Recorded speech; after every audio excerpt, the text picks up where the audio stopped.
Hello, guys. Just want to give you guys a rundown here. I realized lately that I'm giving you guys a shit ton of data, but I'm not really giving you much interpretation of it. And I've really noticed, especially at the lower levels, that people aren't using this resource as much as I'd hoped. So please, please, please let me know if this guide is of use to you, if this helps you understand the information, because I'll do more of these. Um, but for right now, I just want to I kind of want to explain to people why the information in this newspaper is valuable and how it's useful. So this might be a bit long-winded. I don't know how to keep things short. I apologize right now because when I explain something, I want to explain it so that I would understand it, and I'm not the smartest person. I'll be honest with you right now. So I can go on for a time. But starting from where my newspaper is right now, obviously, there have been recent changes, but the top slide right now is top 25 singles, a 3 week market review. So, this is ranking cards based off of market position. So, based off of the information from where I currently work, I'm able to ascertain a market share for each vendor on the market. So I can see how much TCG sells comparatively to Card Kingdom, how much they sell comparatively to ABU, how much they sell comparatively to basically all the other vendors. And I unfortunately I can't share that exact math. It would get me fired from my day job. But what I can do is provide you a ranking system here, which ranks it for you. But I don't have to tell you those exact numbers, and that's exactly what I'm trying to do. So this lets me show you guys basically based off of the information that I have access to, which is it's a data package that I would not be able to buy for many years, but just because I work on it, I'm able to do it. But by keeping it this ambiguous, I'm able to provide it. This allows me to rank and see how well cards are selling in the MTG secondary market in a way that nobody else can. And this is really it's really helped me be successful in an MTG finance realm. Now, I'll be honest with you, I probably could have guessed at these ratios before I got to this job, but because I have got here, it's really allowed me to fine tune it, and this really helps my forecasting models in specific. Like it really helps them. But in the meantime, just as a general overview, that's what we're doing here. So when I turn on my newspaper every morning, I literally look at this over my morning coffee. I don't look at all 30 slides. I'll be honest with you. I'm going to move through this like I would. So I'm going to go to page one, card one, right away. So we've got Whim of Volrath. I have no idea what this card is. I don't even know what it does. I don't even know what color it is. I'm not going to bullshit you guys. I have no idea what this card is.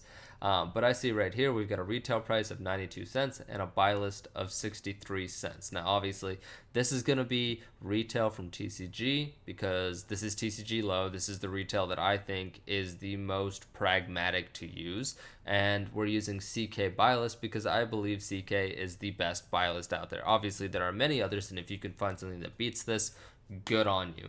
But these, I think, are the industry standards. Whether they know it or not, I'm going to treat them that way. And so when we look at this, I see right here, this is about a 60% backing for a card. Card Kingdom since COVID. So slight rewind here. The highest that you can expect Card Kingdom to back a card versus their own retail is 67%.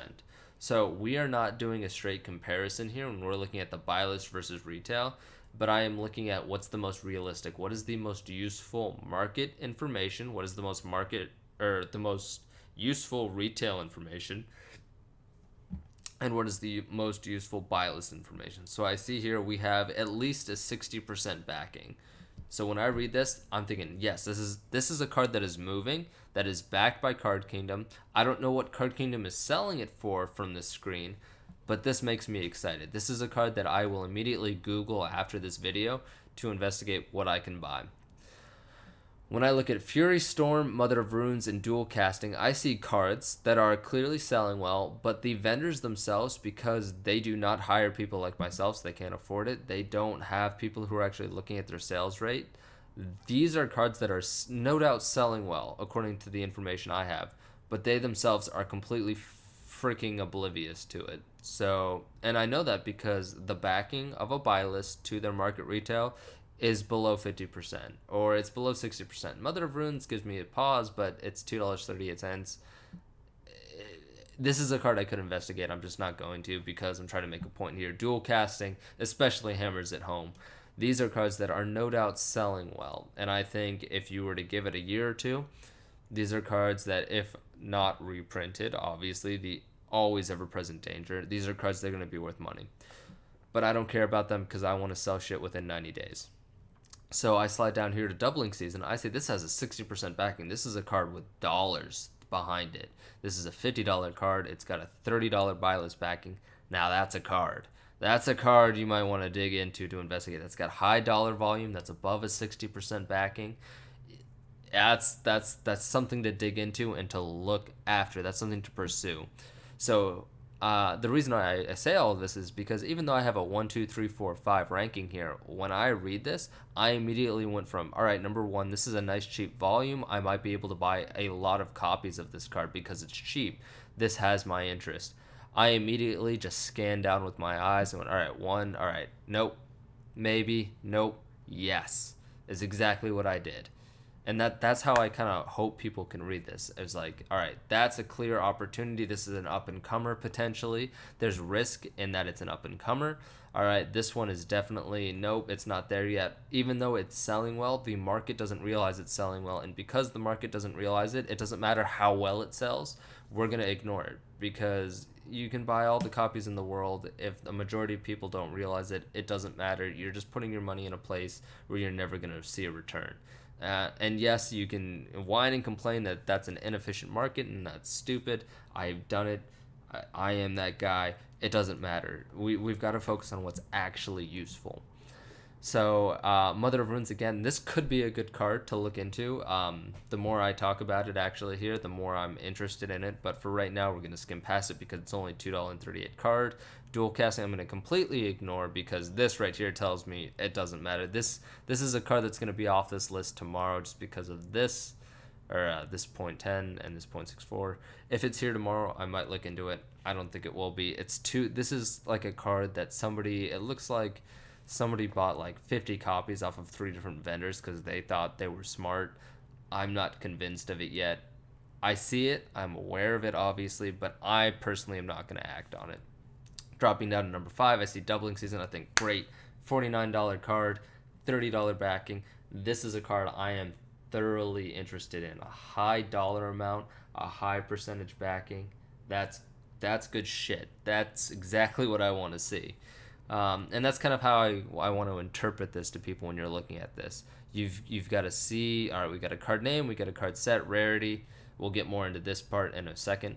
But then we have that retail versus buy list. And this ratio of buy list to retail is crucial because this tells you basically, all right, this is what the market price is, but this is how vendors are reacting to, whether it's in their best interest or not. These buy list offers should be higher. Straight up. They should be. They just should be, but they're not. So, okay, they're inefficient. They're wrong at what they're doing, and that's fine. We see that, we recognize that, and we're gonna brush past it, and we're gonna locate the pieces of information that even through their inefficiencies they are catching on to. And we see here Winds of Volrath and Doubling Season. Perfect, beautiful. You could put a bow on it. There you go. But even though this is 1, 2, 3, 4, 5, the number 1 and the number 5, this might as well be number 1 and this might as well be number 2 to me. This information is here, and if these cards keep showing up in like the top 25 or the top 50 or top 75 even, honestly, over the next couple months, I'm going to put a lot more time and money into them because that tells me the market is sleeping on them, and obviously these cards are going to go up. No one's going to notice them. No one's ever going to realize they went up in money, and those are the best kind. But just a little bit of context there. So if we open up the pages here, we'll see mythics, rares, uncommons. So obviously mythics, it's about a 1 to 7 or 8 relationship to rares. So I would expect 7 or 8 rares on this list for each mythic. We actually see that relationship pretty well. Uncommon, I would honestly expect to be higher, but because uncommons are so cheap, I do a dollar filter on these results to make it more useful for you, a buyer. So I try and keep kind of just miscellaneous information out of the mix so it's a little lower. But I basically just provide different views. So if you want to see the rarest cards, so the what is theoretically the least supply are the mythics. So I will show you right here. This ranks on my overall 3-week market review. This ranks as number 5. This ranks as number 16. This ranks as number 20. But if we slide over here, it's the number 1 mythic on my list. This is the number 2 mythic. So it's the number 2 mythic, but the number 16 overall. This is the number 3, but it's number 20 overall. Of just rares and uncommons and commons. So then the next thing you've got to realize is you got to pull back and you've got to look at this buy list versus retail. You've always got to pull back and look at this relationship. This relationship is core because this is what people are reacting to. People react to vendors. We are a very small group. I am an individual, and I am not going to change how the market perceives a card, even if they are incredibly wrong. This right here, this is wrong. I'm going to go buy 20 of these right after this. This should never happen. We have a mythic that has a retail value equivalent to a buy list value. And not only that, but look how cheap this is. And it ranks number 27 overall. I can be very confident that within 90 to 120 days, this card is going to pay me back on a buy list play. Straight up, right here, right now. You guys can quote me on this when I give you this video because this will be within hopefully a couple days. This is a card, this Kess right here is a card to invest in. Right now, right here.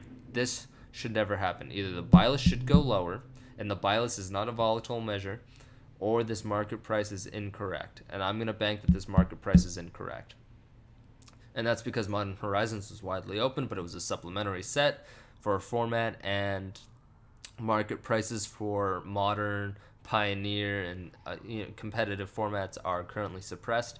This is a card I'd be happy sitting on, honestly, for a year to 2 years, because at such a cheap buy-in, with this metric right here, I am very confident it's going to pay me back. Either it's going to break even, or it's going to pay me probably a bucket card, and I'd be thrilled with that. Obviously, because of the low buy-in, if you're not okay with a bucket card, that's fine. You can play higher ball, but for me, this right here is the number 1 card on this list. And again, it's ranking number 4. But I'm reading down and I'm looking at the metric. I'm looking at the relationship of retail to buy list. I'm seeing its overall ranking, and I'm interpreting its rarity status. So even though it's number 4, I keep, literally, when I read this list, this is the first card within 15 seconds of me reading it. I am buying this card in bulk. This is the card on this list that is useful. Now, obviously, I'm providing a short list, and I think all of the cards on this list have value. And honestly, if I'm outside a video, I'm going to read the next 3 pages of this because I think they all have value, and you can see a lot of cards creeping up when you do that. And I'm going to reemphasize there are multiple pages, and you should use them, please, dear God. But just for the sake of this video, this card right here, this is basically the number 1 to me. Doubling Season is great. Child of Alara is great. I know from context that Child of Alara, the opportunity window has already passed. Praetor's Council could be good. It's not a card that I'm going to knock by any means. It's a great price range. That's honestly a great backing. It's a pretty solid backing. But this card right here, because of this eternal return to retail versus buy list relationship, this card right here immediately is number 1 on my list. And you've got to be comfortable with this information to say that even though it's number 4, it's number 1 in my list. And you could totally zero in on different cards on this list and do the same thing that I'm doing. If your experience and selling experience or your familiarity with the market is stronger, better, differs from mine, you've got a different angle, you know this card has been selling for you, or you know it hasn't been selling for the market, and you see it pop up here and you know it's a spike. These are things like what I did with Child of Alara. These are things that I can't do for you, but these are things that you definitely can do. I'm providing you basically a short list of how the market is moving. I can't fully interpret this for you, but I can sure as hell try and give you the best metrics possible to interpret it. And then I do likewise for rares here. Again, with Volrath, I'm not going to focus too long here because I think I've probably given too much time already on these. Uncommon, same deal. I If you're new to finance, I wouldn't recommend investing in commons, uncommons. Even if you're good at it, you've got to be god tier level in terms of getting your ratios. I mean, the dollar values on these are too low. This one right here is just proving me wrong. But just don't do it. If you're new to finance or if you're just trying to get good at it, really focus on mythics and rares. If you want to have a longer, belabored conversation on that, DM me. I'm more than happy to do so. So moving on to stock decreases. So on these stock decreases slides, we're looking at vendor levels on TCG. So if any of you guys have seen my reports before, I like to do a kind of like a I always, when I release lists, I like to do a kind of a relaxed view, a Goldilocks, and a stringent view of things. So my relaxed view is basically I'm going to provide general parameters at the weakest level to gather a list of cards and look at the best ones. Then my Goldilocks, I'm going to look at what I personally think are the best metrics to view it. And then stringent, I'm going to go real hardcore. And if anything shows up on stringent, I'm going to buy the hell out of that I can find. So when I look at day over day stock decreases, this is my relaxed view. Day over day. Because this is extremely volatile. Any idiot can buy 50 copies of a card overnight. Any idiot can buy a rune. And look, this is command. If you guys don't know, I'm recording this obviously on June 13th. The command zone released a video today saying Rune OP. This is their effect on the market. Literally, just by them saying Rune OP on their podcast episode. I haven't listened to it. I just saw it today before I went for a walk. They almost cut inventory in half just by freaking mentioning it. That is insane. That is market pull. And we're able to see that right here, especially if you're listening to these podcasts, if you're in the know, if you're watching the market. This right here, you can see there's no reason to buy this card right now. It's insane to buy this card right now. It's idiotic. Nobody could have predicted that they were going to do that. And that's fine. That's okay. You've got to cut your losses. But it's nice to see that my information of the market is confirmed here. There's a reason for this. It makes sense that it happened, and we're seeing it. I didn't plan for this. This is amazing. My data updated. This is fantastic. But what we see right here in the number 2 slot, Gilded Drake, yesterday had 21 vendors, today it has 12. This is a reserve list card. So this is the number 1 card that's moving today, by all logical measures. And when you read this, you've got to have that understanding. Clearly, this card decreased by 43%. So if you're looking to speculate, this is the card to look to find. Because this right here, this is real movement on a card that has no reprint chance. This is the card. If you have one of these, list it now. I don't have one. I used to. I bought this card at $20 and I hate myself now. But this is what you should be able to read from this. It gets me excited thinking about it because the fact that this information is available to you, that you can see this movement on such a high fluctuating level, is great. And again, so you can see today versus yesterday, but you can also see versus a week ago and versus a month ago. But right now, we're ranking the difference between today versus yesterday. This is what day over day is and looking at that percentage. My personal favorite metric would be go down to week over week. This is my Goldilocks. This is week over week. So this is a long enough time frame that I can be genuinely sure that people want to buy this card for a decent while of time. But it's also long enough that I can buy it a week in, 7 days in, buy my own copies, and get them within 7 to 14 days and be confident that I can sell them within the month, basically assuming that this trend continues. So day over day is very volatile. That's just today versus yesterday. Any idiot who buys 50 copies can change that. But week over week, they have to have been buying those 50 copies a day for a week. That takes a very motivated idiot or a lot of concerted demand for a full 7 days. Obviously, things can come into fashion in 7 days and out, but you just have to be aware of your marketplace. If you're not aware for a full week of what the marketplace is, you shouldn't be using these tools anyways. That's just my personal opinion. But if you are, this is the best metric. This is the slide that I personally will skip to every day. And I will look, all right, what's today? and what's a week ago. But in saying that, I am still always going to check what is it a week ago or what is it yesterday. So when I came to this slide, I saw immediately Rune was 85, and a week ago it's 158. But this right here, this is only 7 under what it was a week ago versus yesterday. So I can see clearly this is still a buyout. This is clearly a buyout, or something happened here that I'm not getting. Again, you see with Kakusho, a week ago there was 21, there was 9. Obviously, this is a much smaller metric, but that draws my attention. Wheel and deal is special. But when I look at a Tolarian Academy, a week ago there were 77, and today there's 42. There was 47 yesterday. This honestly indicates to me that a buyout happened somewhere in between a week ago and yesterday, or there is sustained demand here. This is something I can't teach. This is just something you've got to get good jiggy with, essentially. Getting comfortable with this difference between today and yesterday and a week ago. This is very, very important to reading this newspaper. And I'm trying to teach it right now, and I don't really know the best way how. But when you look at a week ago versus yesterday, it's a very key metric. 158 versus 151, this kind of indicates to me that this is almost a full week. This is 6 days of demand, and we only saw 6 vendor listings disappear.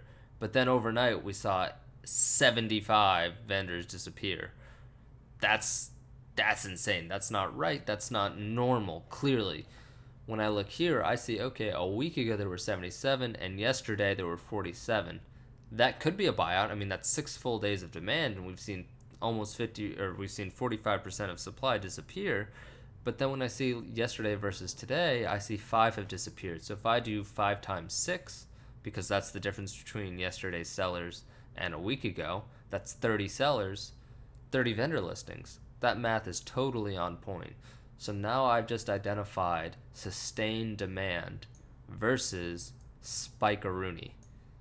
And obviously you don't want to put money into a card that's spiking because you're never going to get it in time to sell it into the spike. Unless you're really good and you have a plan, obviously go for it, do it.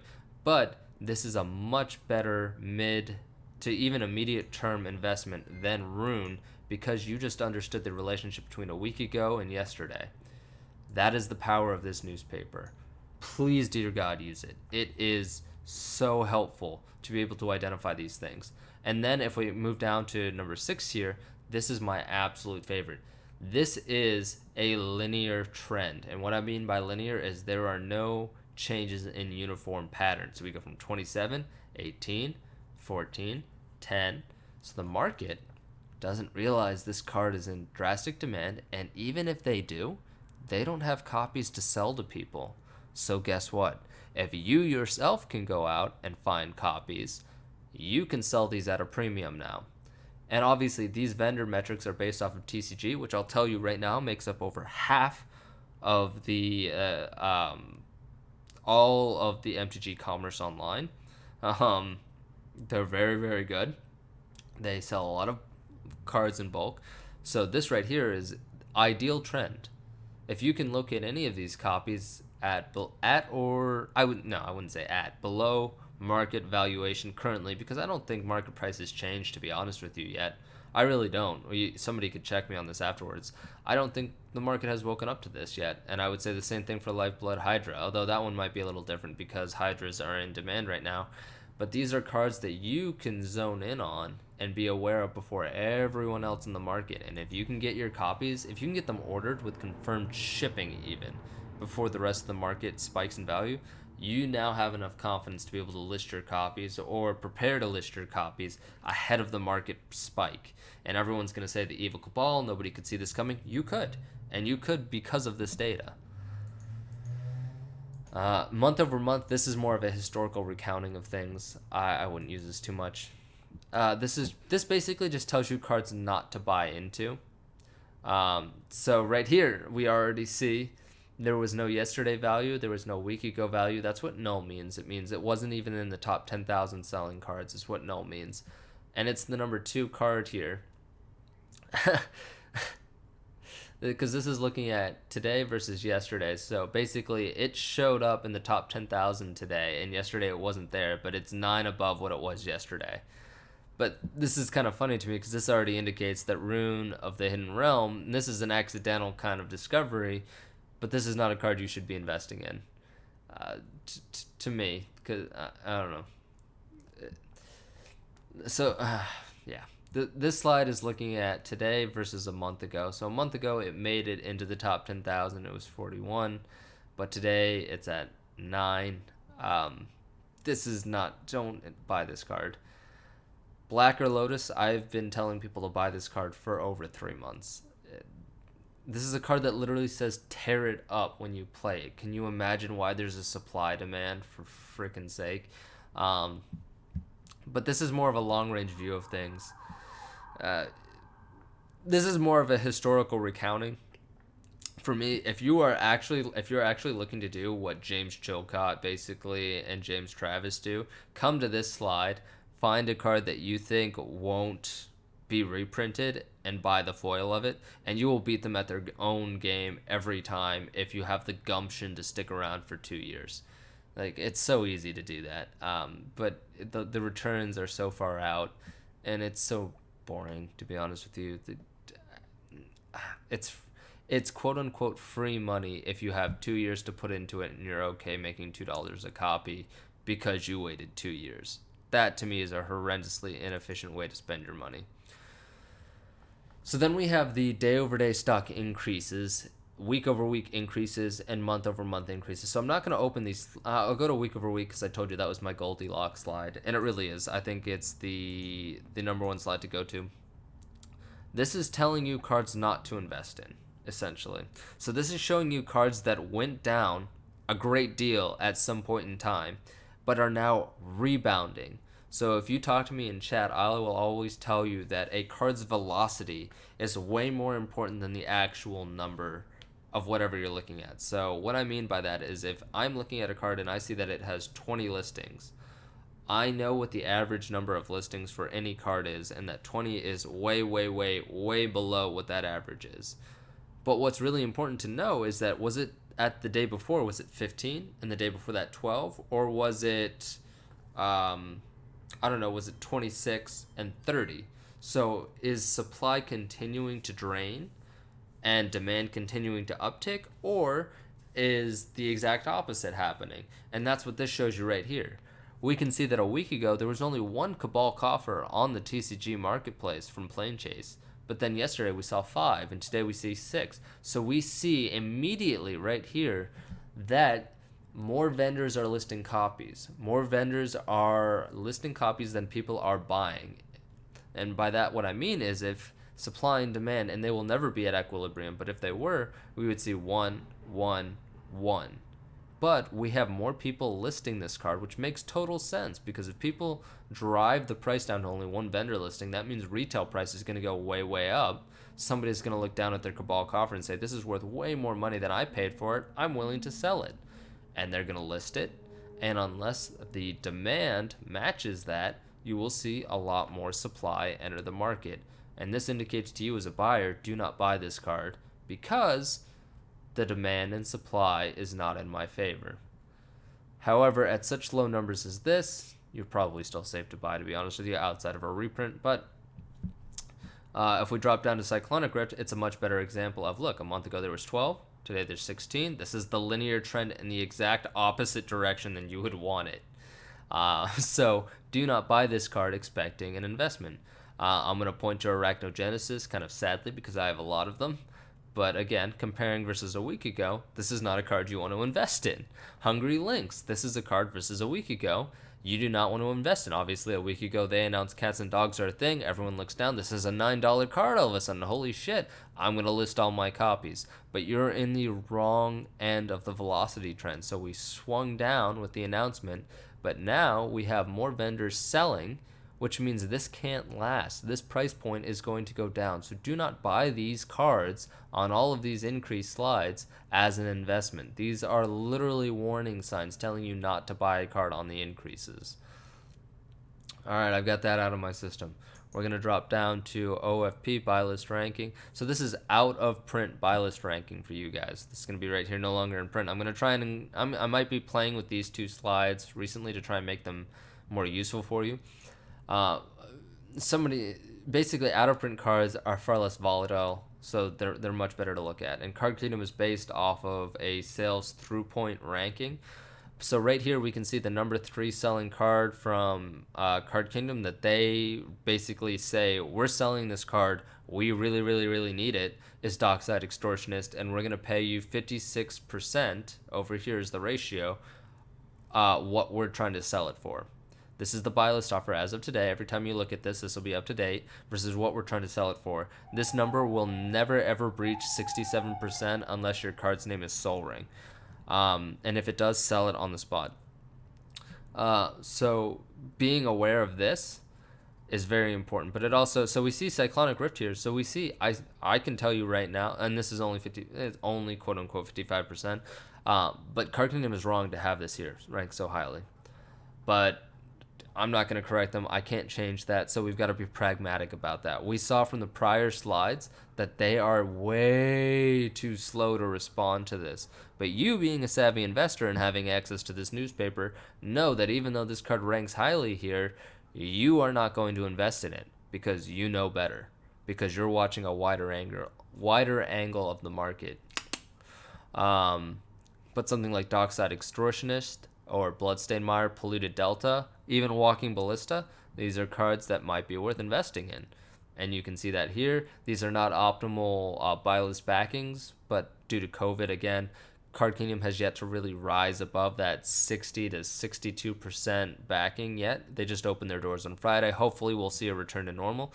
But you have that idea here. You can see that here. You can see this is what's important. This shouldn't exist. This is an error on my end. This should say 1. I haven't added Commander 2020 to my set list, so it doesn't see this. But this is also giving you an idea of the number of prints that a card has had. So Card Kingdom is selling Dockside Extortionist really, really well, but it's also selling Bloodstained Mire really, really well. But Bloodstained Mire has 8 different versions of it out there on the market.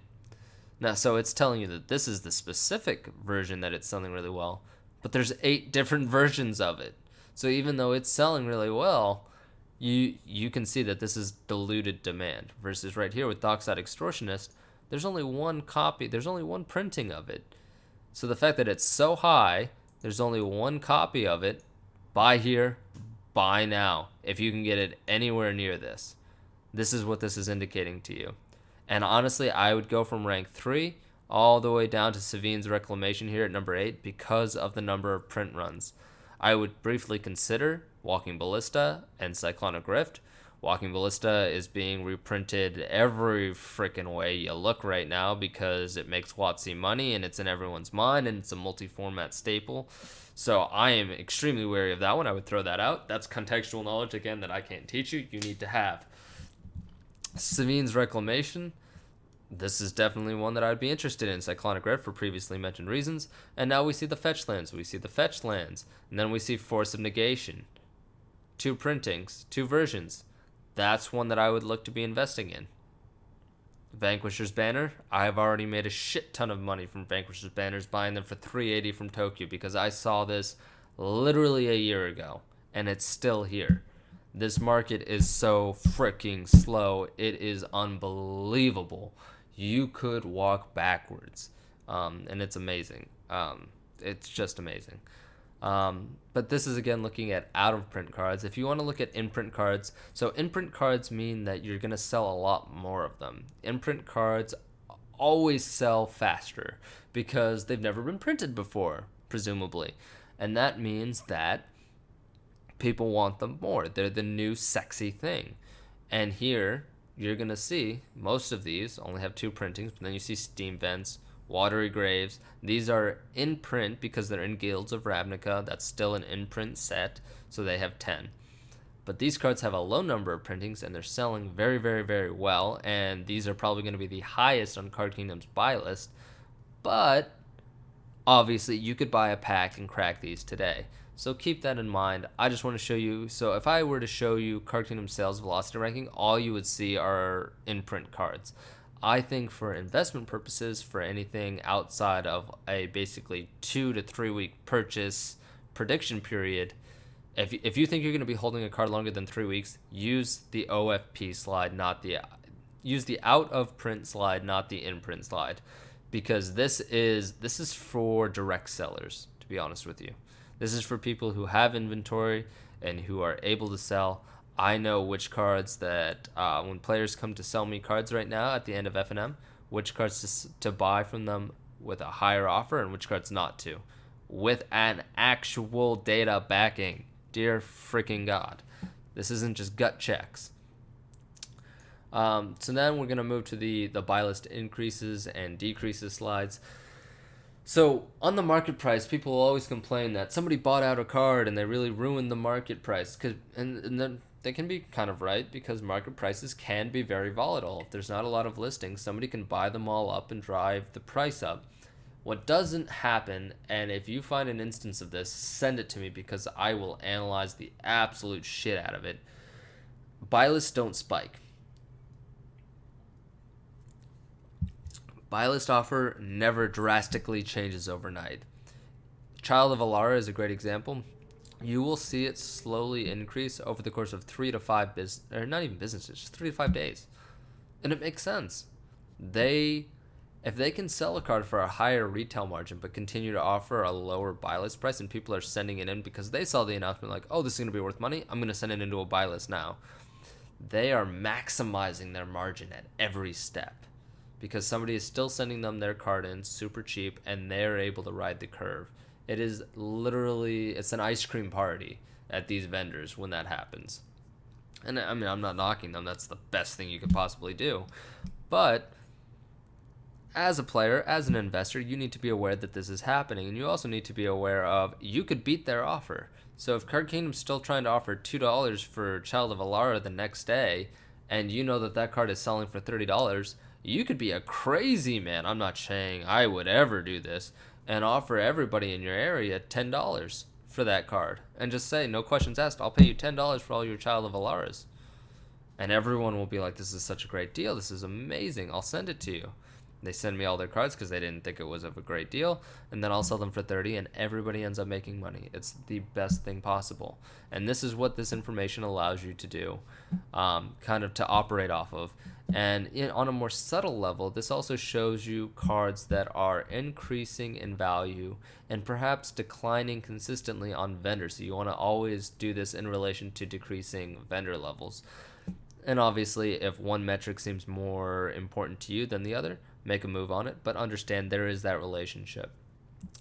But this shows me right here that today we have $1.75 for Namada, and yesterday was $1.25. Again, I'm going to go to my personal Goldilocks is week over week. I vastly prefer that. It gives me the best chance to invest and get out. So we saw warning signs on Hungry Links before, but here we see that the buy list has caught up. And now what this tells me is that I saw warning signs before because clearly Hungry Links got bought out, but it looked like there was more supply entering the market. However, the fact that Hungry Links is the number one on the buy list increase, remember, buy list is only going to be 67% of the retail. So we're going to pull up our handy dandy calculator here, and we're going to do, all right, so 315 is going to be 67% of something. My math's going to be terrible here because it's late at night and I'm tired. The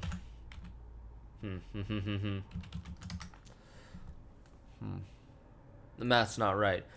But basically, we know that this card has at minimum a $3.15 backing from now on and here into the future. Now, obviously, this could lower.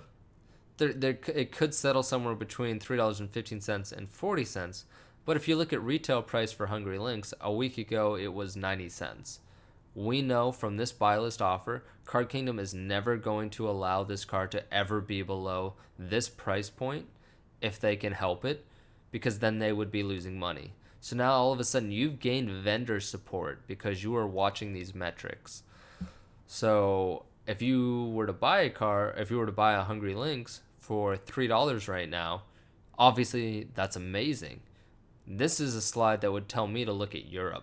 This is a card that would tell me to look at Tokyo. Markets that don't keep up with the NA market, who might still have prior pricing because they're slower than North America somehow.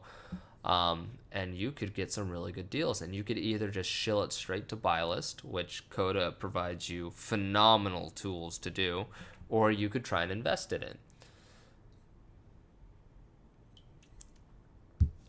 And again, you got to understand the relationship between yesterday's buy list, today's buy list, week ago buy list, and a month ago buy list. I try and give you different viewpoints based off of your desired time frame. I just want to say this now too. I have the data set which shows you all of the data every day. I found that was to be too overwhelming. And I'm finding this to be too overwhelming for people, even trying to narrow it down this way. So if somebody is able to utilize that information, DM me. If you can have an intelligent conversation with me about it, I am more than happy to share it. I'm not trying to hide any information. If you are able to use this data, just don't steal it from me and rip me off. I am more than happy to share it just share it with you. Obviously, this is me trying my absolute damnedest to make it palatable for you to understand and to see that, all right, buy list is moving up, supply on vendors was going down, buy here, buy now. It's the surest thing that you can make in a marketplace wherein risk is everywhere. And likewise, and also to keep in mind, I want to point this out right now. Vendor levels, we want vendor levels to be going down. So we want vendor levels to be decreasing, but we want buy list levels to be increasing. This inversion of metrics is something that constantly trips me up to this day when I write code. Because literally we want one to be going in one direction and one to be going in the exact opposite direction. We've got to keep that very clear in our mind, and in terms of phrasing, that can be hard to understand. But this is what I'm looking for. Now, stretching out, snap my knuckles here. Forecasts. I'm using basically, I don't want to say state of the art, but like or cutting edge, but I'm using the most, I guess, the best predictive models that you can possibly using right now that makes sense to be used. And if anybody's listening right now who'd be like me, you're gonna say, well, you said that makes sense to you to use, and you're absolutely right. If you can think of reasons to use different models or to fine tune the models I'm using right now, again, please, dear God, message me. This is the part of this that makes me tick. This is why I'm here. This is me trying to predict the future based off of historical data that I've been collecting for whatever metric. So we saw earlier I was doing vendor levels and I was doing buy list numbers. I'm not doing retail because I think retail is a useless metric. I will argue that on cast. I've had people argue against me, and I get that there are points to it, but I'm going to fervently argue that market is a useless metric to just kind of be an antithesis to them, to prove to people that it is a useless metric. Unless you are me and you're a power seller. It is a useless metric to the average player. Anyways, my forecasts. So I am trying to predict 1 week in the future what a buy list offer will be and what the vendor levels will be on TCG. That's it. That's all I'm doing. And I'm going to show you a 1, 3, and a 7-day point at which I think it'll be. And then I'm also going to give you a plus minus, basically no math. This is statistics. In statistics, there are no exacts. I suck at actual math, so I have to have a plus minus, or I'll be wrong on everything. So let's go look at buy list forecast growth here. And if you haven't fallen asleep yet, gold star. I cheers to you, because I don't know if I could be able to watch this. So, we have Elish Norn, Grand Cenobite, out of Mystery Booster. Today, the buy list offer is 1050.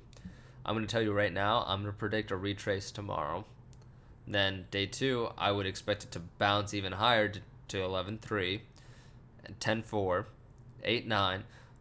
Basically, what I get from this, because of the up, down, down, down, up nature of this, down, I'm not too sure of this. This is a volatile card that hasn't been out long enough for me to reasonably make a forecast on.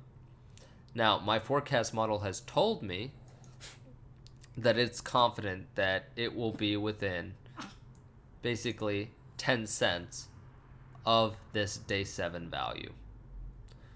So to summarize here, I'm going to predict that Elish Norn Grand Cenobite out of Mystery Booster, which today has an offer of $10.50, will 7 days from now have a buy list offer of $12.30 plus or minus 10 cents. So it'll be $12.20 to $12.40. That's an increase, and that's why it's on this list. I'm predicting that this card will go up basically $2 in value. But what I get when I look at the intervening days is that there's a lot of volatility in here, and I know that Mystery Booster is a recent set, and because it's a recent set, I know that my forecast model is operating off of less data than number 2 here, Zendikar, a set that has been out for 10 years. So that's something that you've got to take into account. However, this is still a bullish result. This tells me that my forecast says this card should go up, and I know this is an EDH All-Star. I know this is a set that's undervalued and underappreciated in my own opinion. This could be an indication to buy, especially if you can get it under this 1230 mark. Royal Elemental out of Zendikar, today's buy list offer is $4. That is way too high. I can tell you right here, because this right here tells me that historically it's been underneath this. However, given recent trends, my model predicts by day 3 it will overcome this $4 mark, and it will eventually reach $5.90 plus or minus 30 cents. So it'll be $5.60 to $6.20. That is what my model is trying to predict here. And again here, Thalia, Guardian of Thraben. Today it's $3.60. My model predicts a week from now it'll be $4.80 plus or minus 15 cents, so $4.65 to $4.95. Now, what I've been doing up until now, which I have personally felt to be a little dishonest, is I haven't been giving you guys a recount of how accurate I have been with these forecasts. I've been presenting this slide and I've been saying, look, today it's this, and I predict in 7 days that it will be this, plus or minus this, but I haven't been telling you in 7 days if it was even close to that. And I think to do that is a little dishonest, because I can show you these tools and say that, look, at 6:50 today, I predict it's going to be 8:30 next week. But if it's not, anybody who put money into this, they're going to be like, dude, what the fuck? And rightfully so. So what I did, and it was the major reason for my newspaper revamp, was I put in performance here. So what I did was I wanted to show cards that I predicted would go up, that did or didn't, obviously, and say, look, a week ago, the buy list for this was 24, and my forecast was 38, plus or minus 8. So I gave myself a pretty wide window here. I said that it could still be 24, or it could be 40. Hold on. You guys are going to see the inner workings here.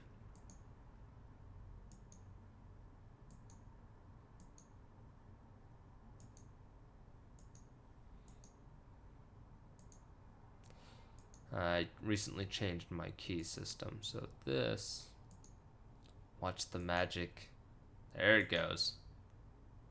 Watch the magic. I did this on the Merchant newspaper already. That's how I knew the quick fix. So, again, to recount, I said a week ago that the buy list offer for Fiend Artisan was $6, and that a week from now it would be 8 plus or minus 2. So I said that it would be $6 or it would be $10 on the buy list. So today, it's actually 11. So I forecasted a week ago that it would go up to 8. And not only did it reach 8, it reached the full plus minus. So I said at most it would go up to 10. It went up to 11. The real world is messy. I can't fix that.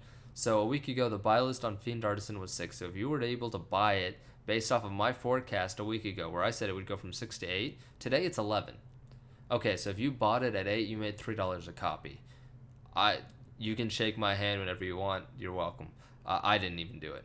I don't trust my forecast that much. But that's incredible, isn't it? And then today, it's 11, and based off of historical data, I'm predicting to you that it will go back up. It will continue to increase up to 16, plus or minus 9. So what I want to point out here too is that my model said it would go up to 8 here, and it said it with a pretty high degree of confidence because the plus or minus was only 2. Here, it clearly, obviously, because I said the max that it could reach was 10, 8 plus 2, but it reached 11. So my model looks at this, it looks at this historical data, and it goes, okay, I was actually way out of the realm because I said the max that it could go was 10 and it reached 11. So I am now going to take this into account on my future forecast and say that I'm going to predict 11 to 16, but I'm going to increase my plus or minus because basically it is realizing that it was too cocky here. And this is what I love about statistics. My model basically realized that it was too stringent. It said that the max that this card could possibly go was 10, and reality showed it that it could actually go to 11. So now my model is looking at this and saying, okay, it went up. I predicted that it would go up. I'm going to continue to predict that it's going to go up, but I'm going to take into account the fact that this part was incorrect. It was outside my expected realm, and I'm going to increase my expected realm to 9. So this card could go up as far as 25, but it could also go down to 7. My model is recognizing that this is a volatile card, and it has no idea what standard is. This is so freaking cool, guys. This is a computer recognizing basically what a standard card is. That is so cool.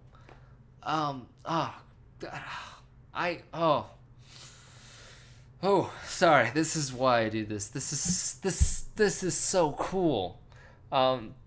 We're gonna drop down. I'm gonna drop down. Oh, my God. That is so cool that my model can do that. Dropping down. This is again what I was talking about. Bias with in-print versus out-of-print cards. In-print cards are always going to be at the height of this. They're going to be the most volatile. It's going to be the most exciting for me. But so, Oko Thief of Crowns. A week ago, it was $6. I forecasted that it would go to 5, and it actually went to 0. So they pulled the... No, sorry. My plus or minus was 0. So I predicted, as a matter of fact, that it would go down to 5, when in fact it went up to 9. So again, you see, my model is saying, okay, I was very wrong here. I said that this would go from 6 to 5, but it actually went to 9. And my current forecast is still pointing to the fact that this spike up to 9 is incorrect. Basically, somebody said you should buy this card, or a lot of people went out and just bought this card because they could, because its name is Oko. But my model is saying historical data still indicates that this card should decline. It should decline in value, but it's giving itself a saving grace here. It's saying, okay, it went up to 9. I said it would be at 5. It went up to 9. Okay, I was wrong. Now, next week, it could go up as high as 8 by my forecast. So it's still going to decline no matter what. It's going down to 8 by my model saying. But we're giving ourselves a plus minus, a gradient that we weren't giving ourselves last week because we were wrong. So now I'm saying I'm giving you a new forecast of 6, but I'm going to give myself a plus minus here. That's so cool, guys. I can't predict the future for you, but I can give you the best information possible to give you an idea of where a card will end up. Like Chrome Mox here. This is a card that a week ago was $30 on the buy list. And I forecasted that it would go down to 27 plus or minus 4. And it went up to 9. So the highest I said this card could go up was 31. It actually went up to 39. So my forecast is like, that's weird. I'm still pretty confident that my plus minus, I have enough historical data to say that this is an anomaly. Because my plus minus didn't change. It stayed at 4. So basically, my model is telling me I was wrong here, but I am equally as confident that it's going to go down again this week. So even though it went up when I forecasted it would go down, it should still go down from here. There is enough historical data basically available to my model to say that something happened from this week to this week that caused this card to spike. I don't know what it is, but I'm telling you, if the model continues to behave according to historical data, despite this last week, it should go down. And it's telling me this with the same degree of confidence because that plus or minus is staying the same. Likewise, Craterhoof Behemoth, and I'm spending a lot of time on this because my forecast, I believe, is my hardest slides to understand. So Craterhoof Behemoth from Avacyn Restored a week ago is 20. I forecasted that it would go up to 27 with a plus or minus of 6. So that's pretty good. That's a pretty large plus or minus. So I would say there's some decent volatility around this. So worst case scenario, this card should have gone up at least $1. Not only did it go up $1, it went up to 28. So in the mid-range, my model was pretty accurate. I predicted 27. So by the way, this is an 80% degree of confidence. So my model says today it's 20. I can predict to you with 80% accuracy that a week from now, it'll be 27%. And this plus or minus is moving it up to 95% accuracy. And I am filtering my model to be as accurate as possible. So I am not going to show you guys anything that is below a very high degree of confidence. And I'm running 3 different models concurrently, and I'm doing a lot of math beneath the waters here. I'm trying to explain to you guys what you're seeing and how to interpret it. But that's just a little backdrop in case you wanted it. Just because this is a high number, and this is a high number for me. If I were to look at this, I'd be like, oh, that's a high. You're really padding your stats there, aren't you, Wolf? But no, this is me really trying my best. So I predicted last week that this would go from 20 to 27, and I was almost spot on. It went to 28.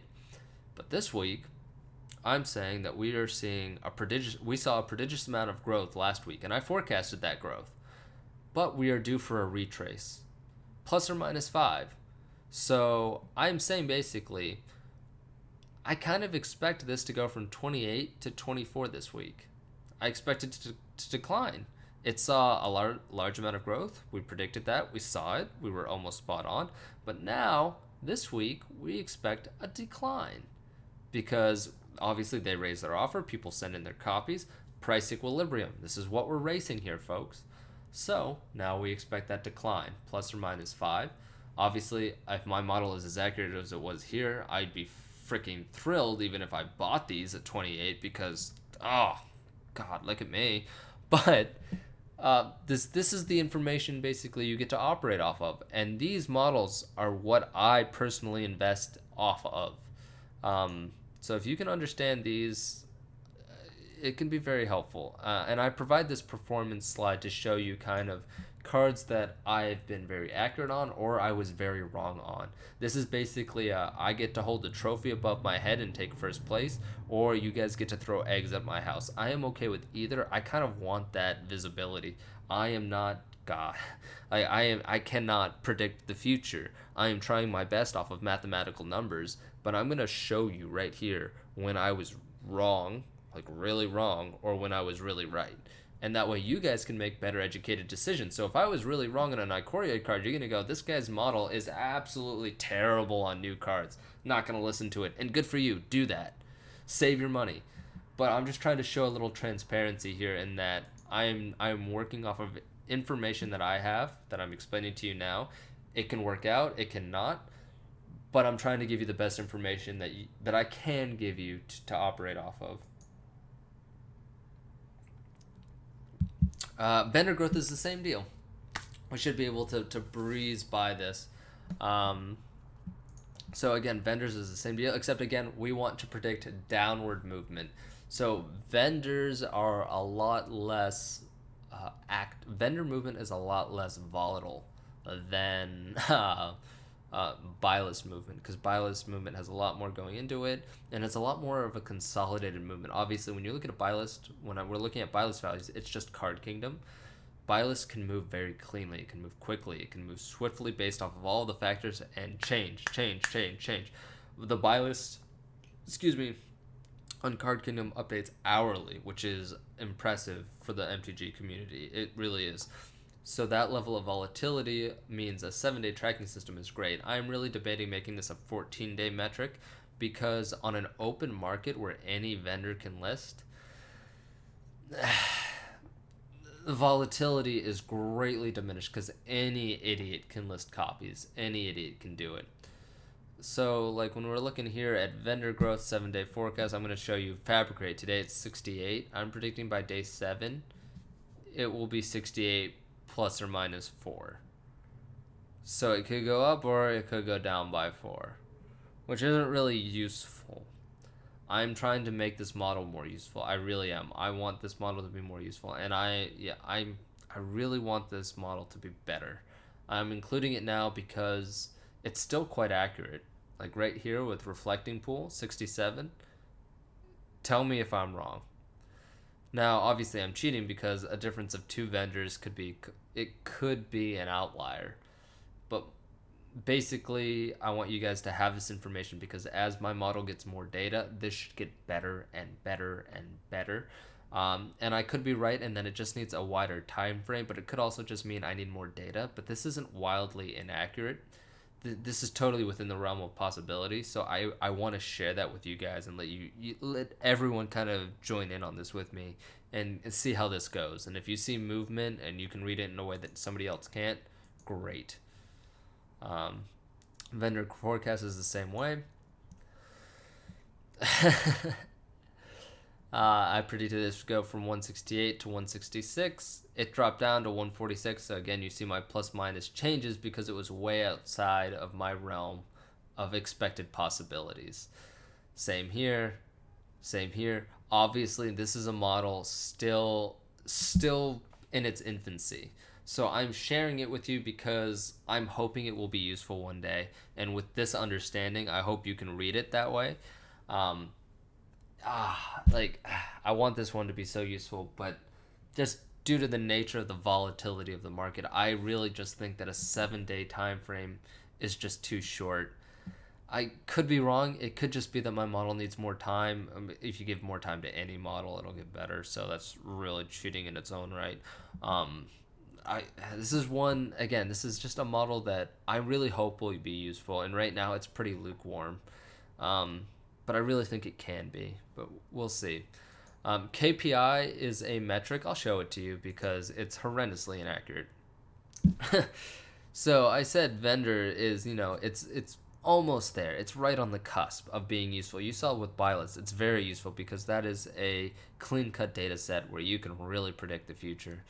KPI, my very first slide is based off of a KPI ranking, based off of market share and how they're selling, like all of the different vendors, and I have, I think, 13 currently being weighted and measured. And just because they're either some are so efficient, some are so inefficient, some are lukewarm, some are just idiots. This forecast really isn't useful yet. I want it to be. As soon as I can get it to be, I'm going to share it more broadly. But basically, this is me looking at the entire MTG singles market and basically predicting future growth. Now, when this model is confident on something, I've made a lot of money. But it's a very high risk, high reward, and I'm not prepared to allow other people to risk money on this without a very full understanding of statistics, the MTG market, a lot of things. So for right now, this is what I'm keeping to myself. I'm trying to train it and to make it valuable. And as soon as I get this tinkered, I do really hope to share this with the community. But for right now, I'm just not able to do that because it's just so freaking volatile. You've really got to know your shit to be able to read this. And I'm not trying to knock on anyone. It's a cluster for all intents and purposes, and hopefully I'll get that cleaned up and I'll get that to you guys within the next few months or so. But for right now, I'm still trying to figure my life out on that one. So these last 4 or 5 slides. This is kind of a vestige of me being a player. I've recently tried to actually bring in an old friend from my Magic playing days into MTG Finance, and one of my biggest things was teaching them that being a player doesn't mean anything if you want to do MTG Finance. But I found that a very nice bridge for bringing people from the playing sphere to the finance sphere was looking at MTGO results and kind of explaining why cards are moving based off of deck results, even though deck results really they very rarely play. I would say like 30% of the time they actually play an impact on why a card is moving. And anybody who tries to use meta changes and deck lists to justify card movements, they're an idiot who don't know anything about MTG Finance.